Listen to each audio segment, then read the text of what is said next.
வாங்க இன்றைக்கி டே எப்படி போச்சுன்னு பார்ப்போமா. இது ஆக்சுவலாக பார்த்ததுமே ஊதுவர்த்தின்னு தானே நினச்சிட்டிங்க, ஆனால் இல்லை. இது வந்துட்டு சாப்பிட்ற ஐட்டம். இது வந்துட்டு இந்த இலந்த வடைன்னு சொல்லுவாங்கள்ல, அதை வந்து ட்ரை பண்ணி அதை அப்படியே ரோல் பண்ணி கொடுத்துருக்காங்க.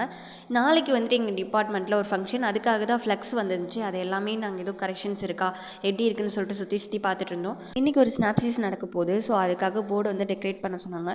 சரி சும்மா நிற்கிறதுக்கு இந்த வேலையை பார்க்கலான்னு சொல்லிட்டு சைடில் எனக்கு தெரிஞ்ச ஏதோ ஒரு டிசைனை நான் போட்டு விட்டேன். பார்க்க ஓரளவுக்கு சுமாராக தான் இருந்தது. பெஞ்சஸ்லாம் அரேஞ்ச் பண்ணிட்டாங்க. ஸ்டூடெண்ட்ஸ் மட்டும்தான் என்ன வரல. எங்களுக்கான ஸ்வீட் பாக்ஸுமே வந்துருச்சு. வைவா நல்லா போயிட்டு இருந்தது. என்னமோ சவுண்டு கேட்குதுன்னு நான் திரும்பி பார்த்தேன் எப்பொழுதும் போல். இன்றைக்கி என் ஃப்ரெண்டு ஸ்வீட் பிரிச்சுட்டு இருந்தா. அவளுக்கு லட்டுனா ரொம்ப பிடிக்கும். அதனால வைவா நடந்துட்டு இருக்கும்போதே லட்டு பிரித்து சாப்பிட ஆரம்பிச்சிட்டா.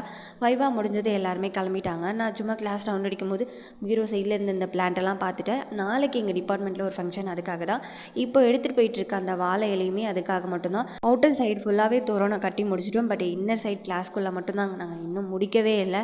அதுக்கான வேலையை தான் இன்றைக்கி பார்த்துட்டு இருந்தோம். எங்களுக்கு டே ஃபுல்லாகவே இன்றைக்கி டெக்கரேட் பண்ணுறதுலே போச்சு. பிடிச்சிருந்தால் லைக் பண்ணுங்கள், மறக்காமல் என்னோட சேனல் சப்ஸ்கிரைப்